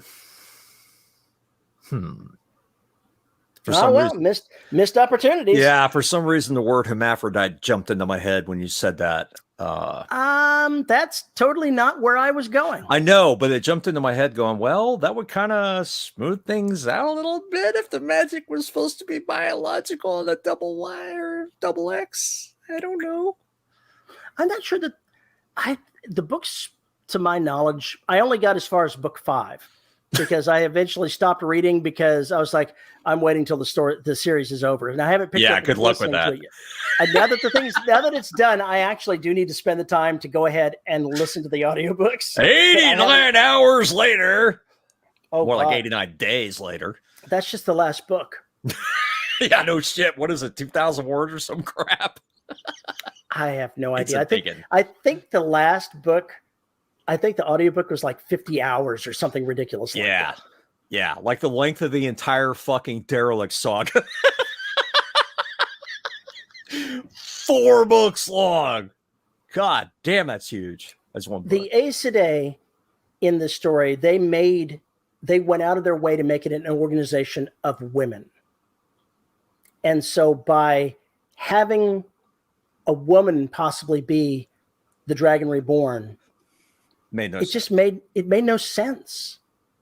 Because if they made the story to where it is genetic magic like you're talking about, then it makes no sense. How could they be tapping into a different sphere of magic if they're not different themselves?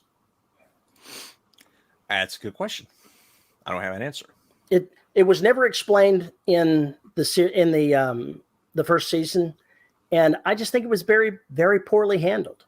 That just sounds like bad writing or bad production. Whoever the producer was an asshole. The quality of the show, the quality of the writing, the quality of the special effects were utter shit. They really didn't try. That's unfortunate.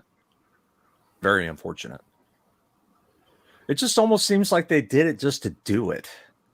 It really thinking does. Robert Jordan fans would just jump on top of it, which is not how this shit works. And they should know that by now. Just because you put it out there to get the fan reaction.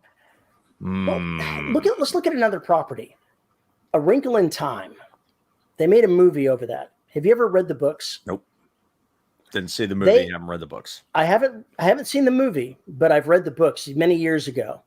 And the power of the magic that they're dealing with there, a very strong theme in that is the religion, is the Christian religion of the main character. Mm-hmm. And they stripped that out of the movie. They stripped it out completely out of the movie. And the story suffered for it. And it bombed at the box office, even with all the main power behind it, because they alienated the core base of readers. I guess I'd have to watch it since I don't know anything about it, whether or not I liked it, period. Yeah, I haven't seen it, so I can't judge it. I'm not judging the movie. I'm just saying that it bombed. Right. It was obvious from the dollar amounts that it got that it did not satisfy. Yeah, and the question is there something else wrong with it besides that? There may be a lot of things wrong with it. So that's what I don't understand, though. If you're going to take an existing IP, don't update it. Don't. Unless you absolutely have to. If you want an example of taking an existing IP that some people may find portions of it problematic, yet they went ahead and did it anyway, look at Dune. The first movie that they did in that, it followed the story exactly as it was written. And some people complained that it should have been updated to reflect sensibilities that are more prevalent today. But that's not the story. No, it's not. That's not the story. Those cultures are awful. Every one of those societies in Dune is awful. There's really not a single one of them is worth a shit.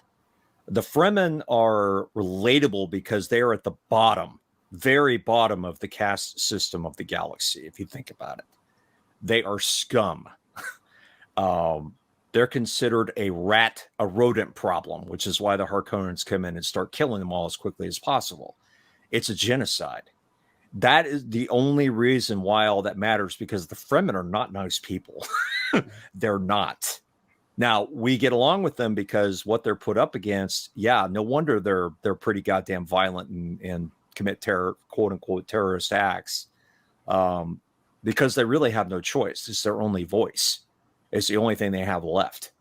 But they have their own culture in the books anyway that sort of mimics Islamic culture to a certain degree. Some of the things that come in there, those themes are in there. They're basically captured in some of the ways that culture functions and their religion. So what? It might be recognizable to some people. It should have been recognizable when Herbert wrote it, but because there wasn't any kind of real knowledge or recognition of Islam in the United States at the time, I don't think people understood that was even what that was. If you look back at a lot of old books, by modern sensibilities, they're problematic in one way or another. It doesn't mean you have to celebrate the things that they are doing that are not the way you would like the world to be. But you have to recognize that art is art. It's created at the time it's created, as flawed as it may be, and you don't update art. What I worry about is that I understand how offensive this stuff was by today's standards, but I think if you start tinkering with those things, you're really erasing history. Yeah. You're really erasing the history, and the history, as awful as it is there so we learn from it. And if you make it go away, we're going to end up repeating the same problems or the same values that were so fucked up to begin with. We've talked about a number of these things, and I want to make this absolutely clear. I'm not saying that I approve of anything in these works of art. Yeah. I've read plenty of books that I enjoyed as a kid that I look back now and I'm horrified by. And rightly so. Almost anything from the 50s is just going to trigger you these days. Anything. Any of the old Doc Smith stuff. I was brought up on reading Doc Smith stuff. Oh my God. Oh my God. Yes. Racist, misogynist. It's all over the fucking map. It's all over there. And if they were to make a Lensman movie these days, obviously there would need to be changes made to make that into something, because you want to honor the structure, at least, of what was there. But there are a lot of things that could have been cut out of those books and it'd still be okay. So what I'm saying here is, because I'm defending Dune, because I'm saying that Wrinkle in Time failed because they changed the format, the basic structure of the story, it's because it already has an established reader base, not because I'm condoning anything in these stories. But if you're going to go ahead and try to make money off of a fan base, you can't piss off the fan base when you're making the movie. Well, I think part of that is the books and movies or even graphic novels are made out of these IPs. They try and update or whatever. They're really fucking themselves because they're trying to appease both the fans and bring in people who don't know anything about the property. Yeah. That is not a line you're going to be able to walk very successfully. Well, you can do those things. The problem is when you have people in vocal disagreement with the original IP. You have to decide, am I selling this to the people that are in vocal disagreement with the IP, or am I trying to make a product that is mostly acceptable to the people that love the original work and who may be coming into it fresh and clean? Because you're always going to have people that detract from the story, detractors. Yeah, and but that point, they are going to in this day and age, you're going to have 50,000 threads on Twitter, no matter what you try to do, or Reddit, or Facebook, or you just produce a product and aim it at the audience you're trying to aim it at. You can't have both. You can't please Twitter and satisfy a fan base. Sorry. I love how you keep Twitter when Facebook is just as bad. You just don't know it. Well, I'm sure it is. I have silenced so many people that my Facebook feed is so placid nowadays. I don't see opinions that disagree with me very often anymore. So is my Twitter feed. I put in certain things to just ban. I don't want to see that shit. Get it out of my feed. Anyway. This is a really controversial subject we've got into. And it is, but I think it's one that needs to be talked about. It's one we need to talk to, but we're undoubtedly going to outrage somebody by having these opinions. Absolutely. My point is, if you're going to do that, why not just write a new fucking story and forget the old IP completely, or just use it as a template and move the fuck on? Why do you, because really what it comes down to is when they're doing this, it's really about nostalgia and the fact that people have that title on their mind. It really has nothing to do with the story necessarily. It's a cash grab.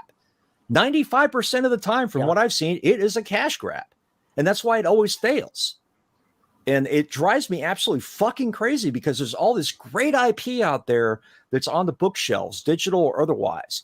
There's all these plays that are out there. There's all these graphic novels that are out there. There's all this indie work that is so primed for that kind of presentation in books or movies, and it gets ignored. Completely fucking ignored over shit that sold 30 years ago, which has no chance of being successful today. Well, let's look at a product like Ghostbusters. They went out and produced a a movie where they gender swapped the characters. And I think that could have been a vast success. I think that could have been a great movie. But the problem is that it was poorly done. It was dreck. It was that, I hate to say that the acting was bad, but the writing was bad. Okay. The storyline was bad. And that's what drives me nuts about this is when they try and do something experimental, they usually don't put in as much effort unless it's an indie project. It could have been brilliant.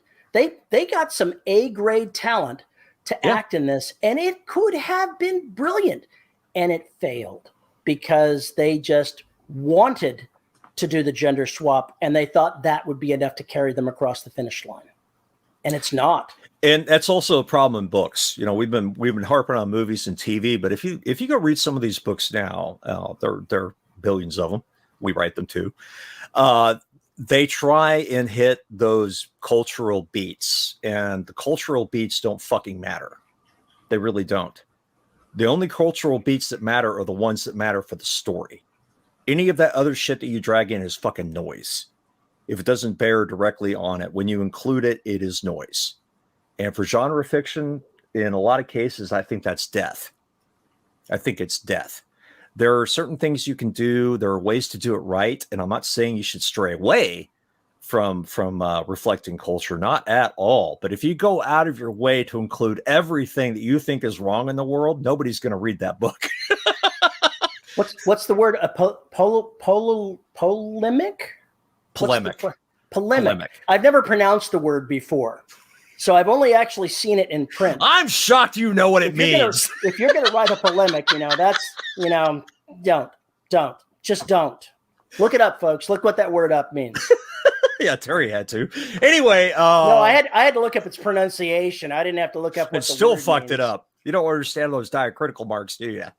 Well, you see, the thing is that I know the meaning of the word. I just have no idea how to pronounce it. I'm giving you shit.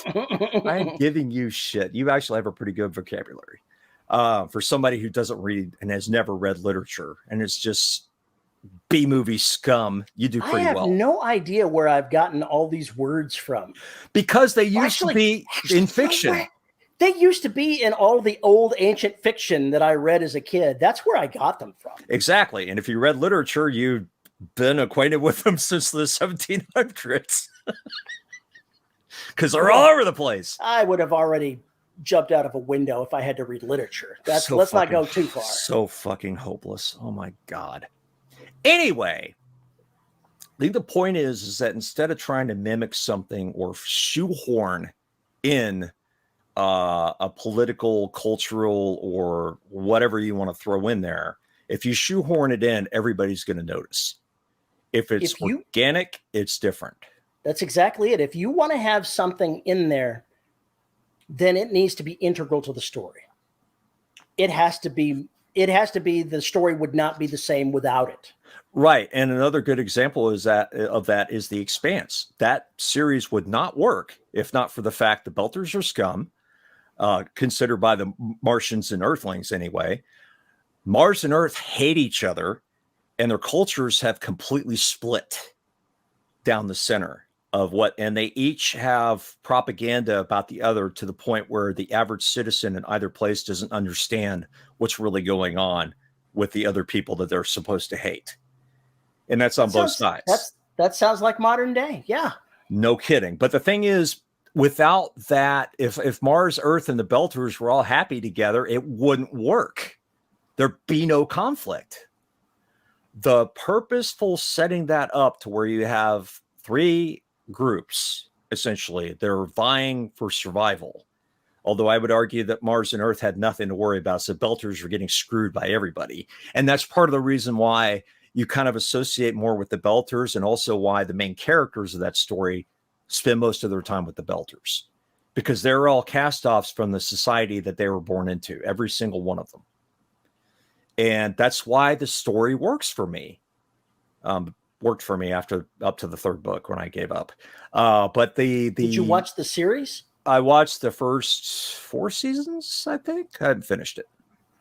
I was going to say, I hear it ended on a bang. I'm sure it did. I'm sure it did, and I will revisit it at some point. I just got kind of burned out on it because I was writing Derelict at the same time. I'm like, God damn it, I'm so tired of this. It's like me and the redone Battlestar Galactica. I only watched through season 2 because I got distracted by other things. And just I really do need to finish watching it. And I have nothing against it. I want to watch it. I just, who has time? Yeah, it's an issue unless you're going to put it on for noise and you're not really paying attention to it. Regardless, that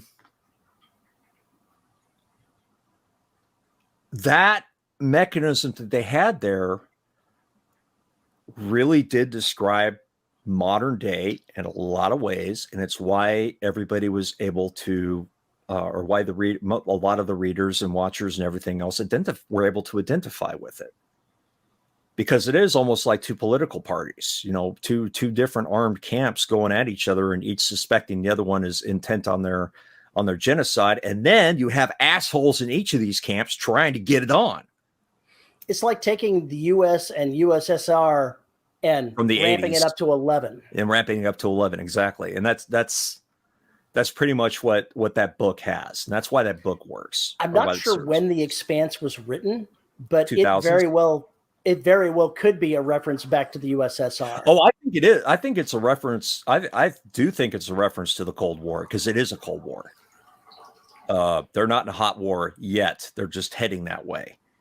And for those of us who lived through that bullshit, yeah, it kind of struck a chord. Whether we thought about it or not, it struck a chord. And again, that's how you do that.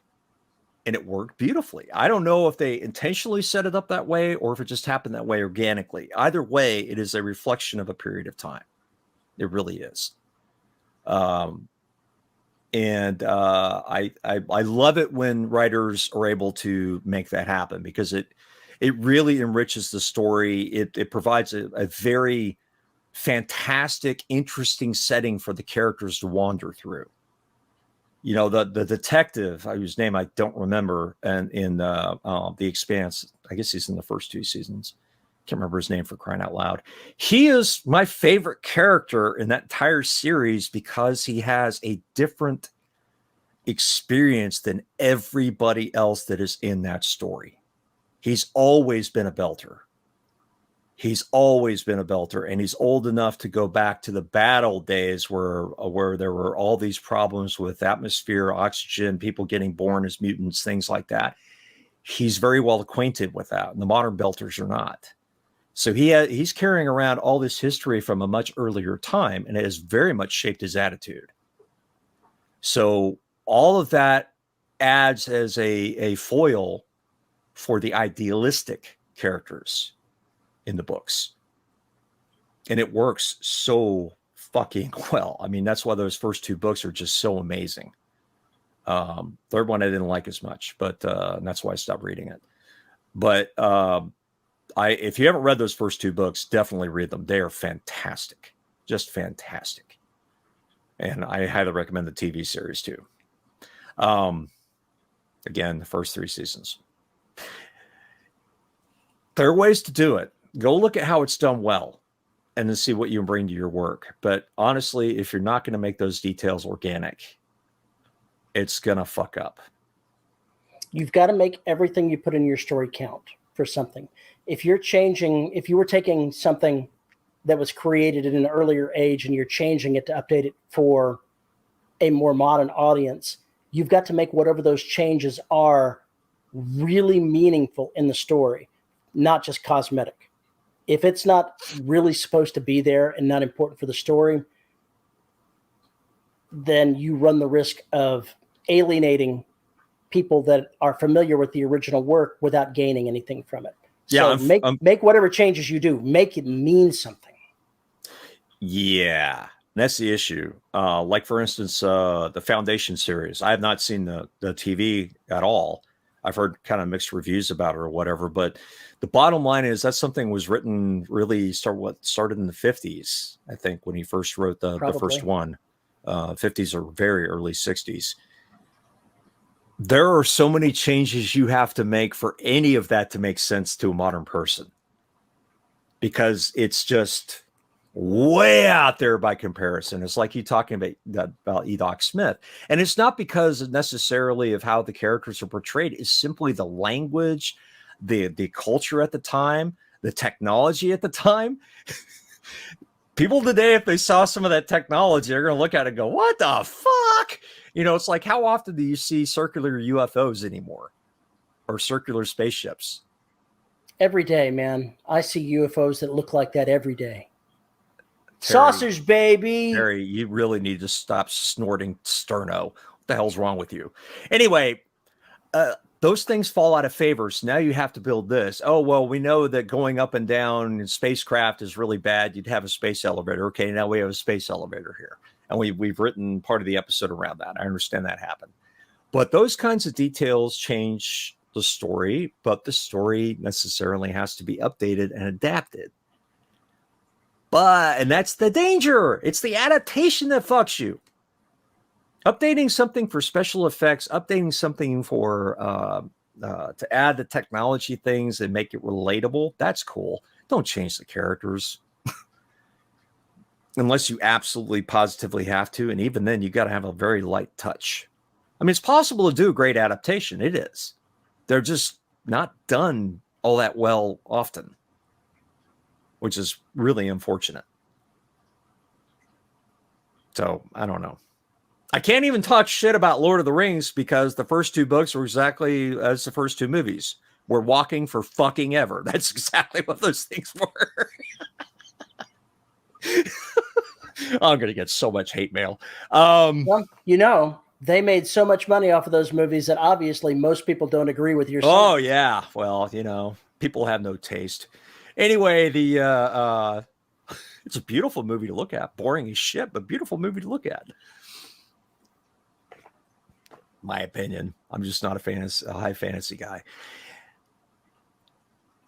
I think that my response to all these TV bozos and movie bozos would be go fucking find some new IP rather than keep trying to recycle this shit.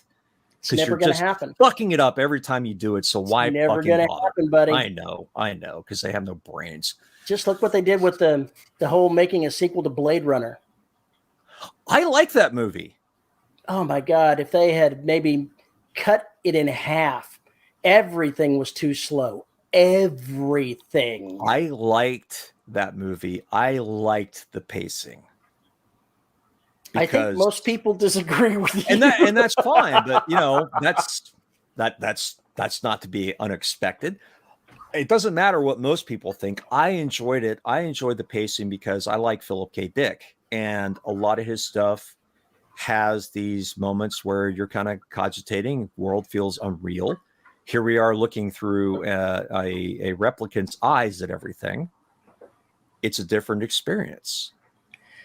The problem with the sequel, in my mind, was that it was visual, but it was so slowly paced that it exceeded to the point where you're sitting there watching. Come on, guys, just speed it up. Just speed it up a little bit. Can we watch this movie at 1.25? Come on. Oh man, no taste. No fucking taste. Anyway, each scene made sense.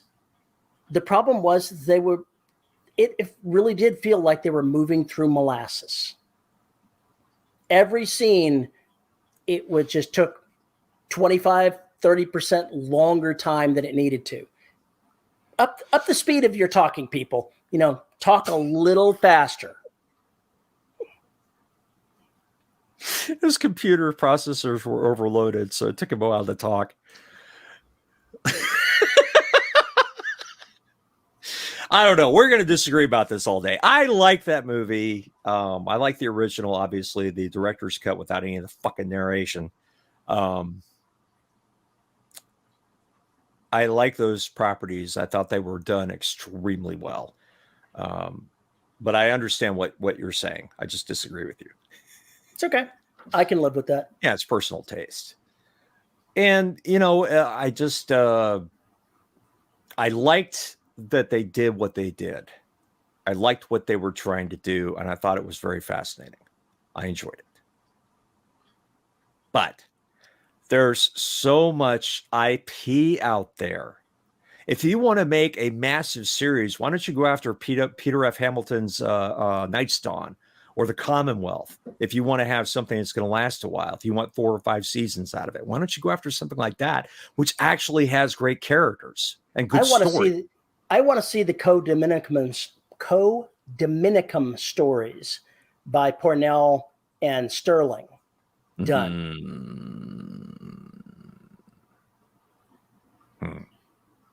Good shit, Maynard. I still understand why Pornell and Niven never got any of their stuff on film. Was this Niven? No, it was Sterling. Bruce Sterling, right? No, SM Sterling. Oh, SM Sterling. Ah, gotcha. It was definitely military science fiction. A bunch of books in those. And great story, gripping environment that they're working in. I don't know if they want to make a shoot 'em up, they really should make that series into a shoot 'em up. It would be great. You're so hopeless. So hopeless. Bottom line is there's a lot of good stuff out there. You just gotta have to find it. But I'm dissatisfied with most of the crap that the studios are churning out, unless in certain cases they're making fantastic properties. I know the new horror cinema that's coming on is doing really good bang up job. I think they're finally rediscovering horror in the right way. Still not enough monster movies, damn it. But too many slashers, not enough monsters. But cosmic horror is coming back in a big way, Bubba. It's coming back. Right. It's coming back. It's starting to roar through things. So hopefully I'm placed well to ride that tide. Hopefully. Anyway, besides cinema, TV, stories, everything changing from prehistory up to fucking now, all that is for you to understand that culture doesn't stop moving. And sometimes it moves really fast. And something that was palatable 15 years ago may not even work today. No, it's totally true. Like, I don't think Beavis and Butthead will work today. Not really. Have you seen Family Guy? Yes. It's still on. Family Guy's different. I know. Family Guy is still on. So are the fucking Simpsons. But that's because those stories weren't rooted in any one culture. They were made to reflect so they can change and keep going. Because all you're doing is pick up the whatever shit you want to talk about that happened last week. You know, whether it's a slap or a crash or whatever the fuck, some idiocy that somebody said, they can lampoon it, and they can lampoon it fast. That's why South Park was so successful. Because they could literally... What's the one with those 4 kids that are just obnoxious? South Park. South Park, that's the one.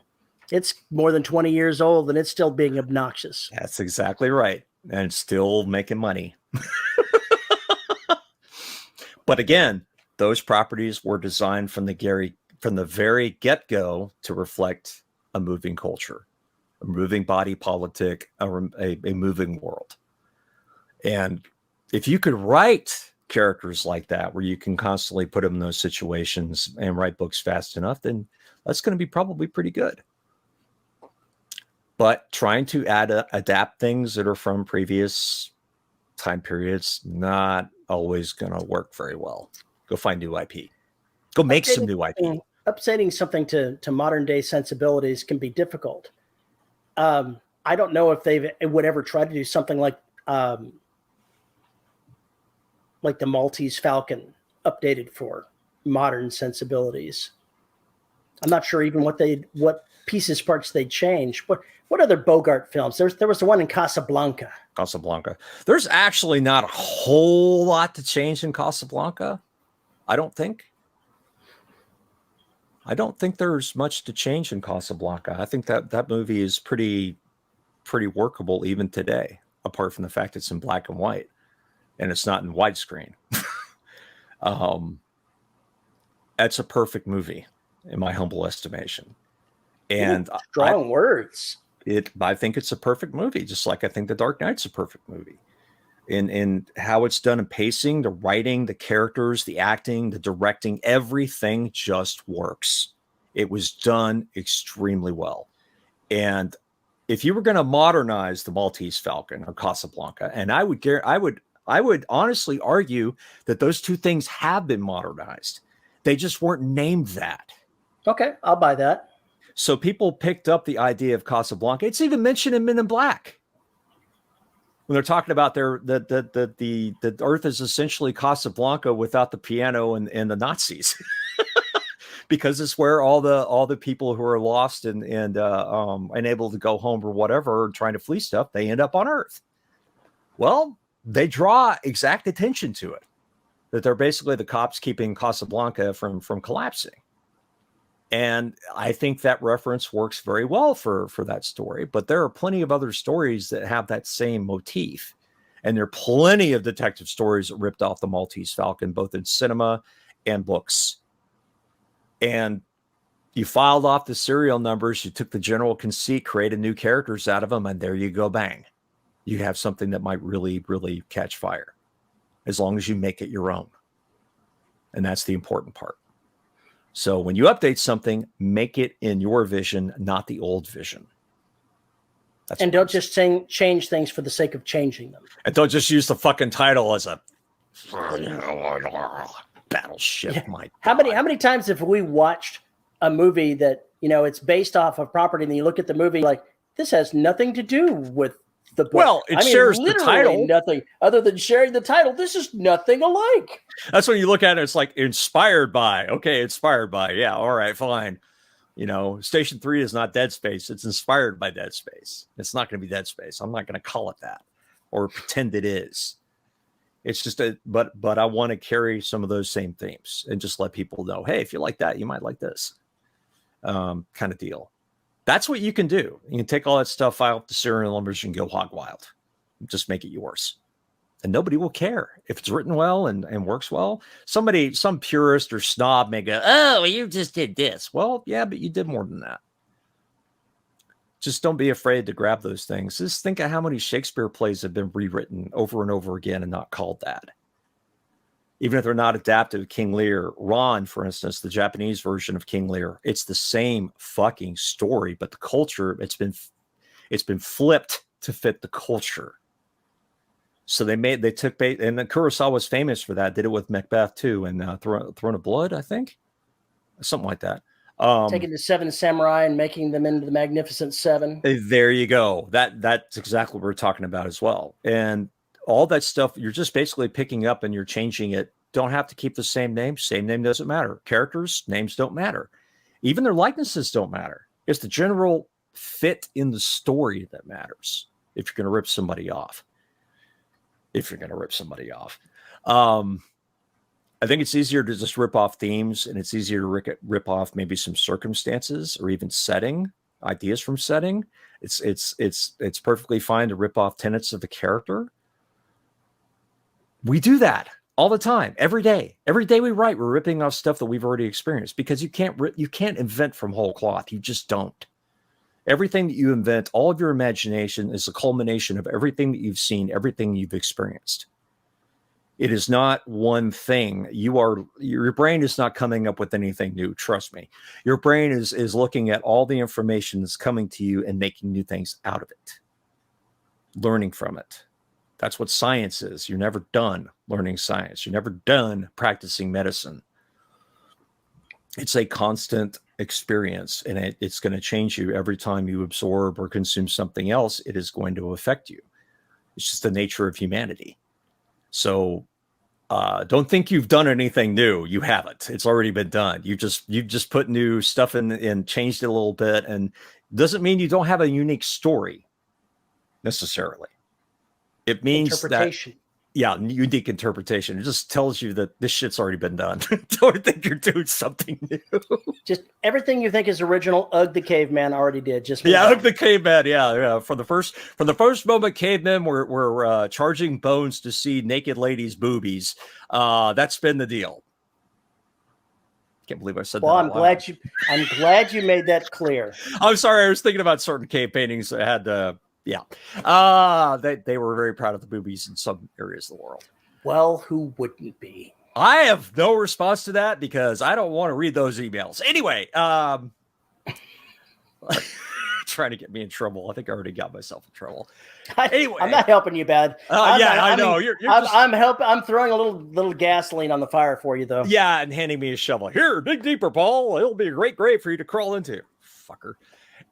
Anyway, I'm sorry I got off on a pedantic rant there, but I think it's a really important thing, and it goes along with what we've been talking about as far as updating adaptations and how people keep fucking it up, and reasons to stay away from the polemic unless you're writing something intentionally polemic. In which case, get ready to put it in the genre that it belongs in.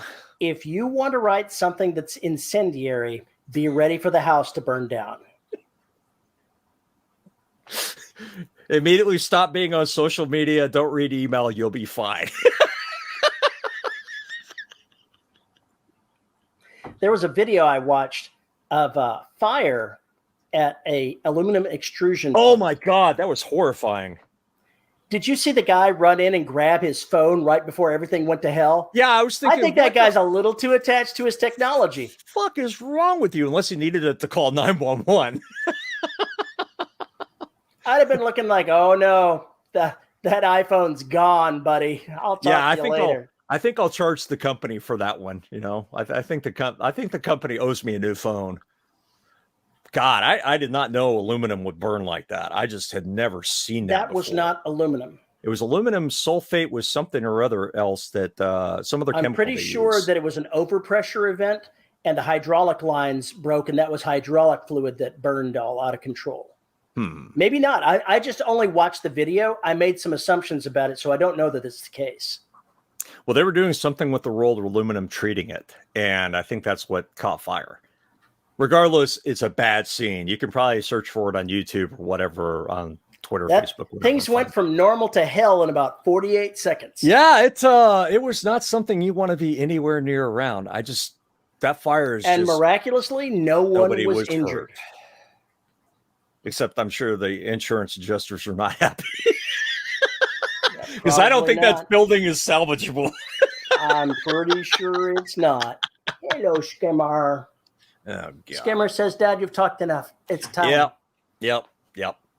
So if you have a comment about this episode, you can send me an email at show@deadrobotsociety.com. You can tweet me at Paul_E_Cooley. You can find me at Mastodon at Paul E. Cooley at mastodon.social. You can find us on Facebook at the listeners of the Dead Robot Society Facebook group, which is Terry wrangles all the time because he's just that person.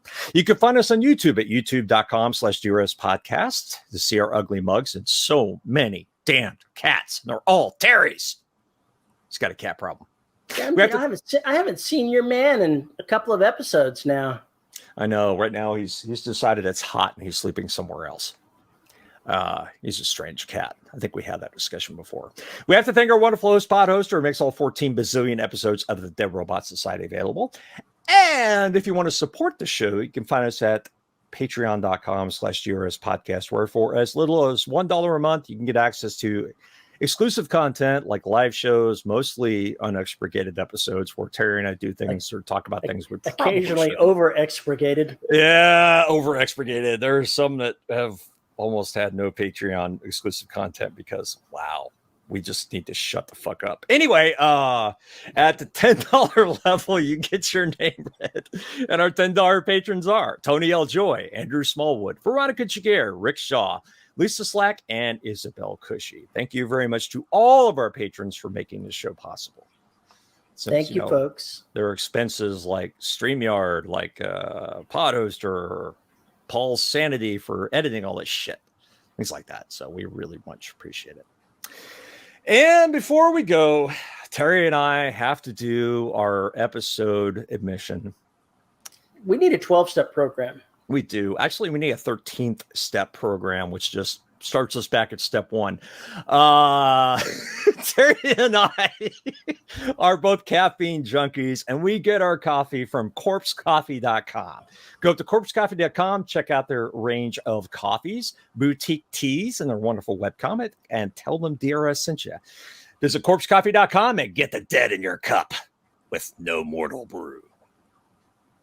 With that, we are out of here. Have a great week, and we'll talk to you soon. Bye-bye, folks.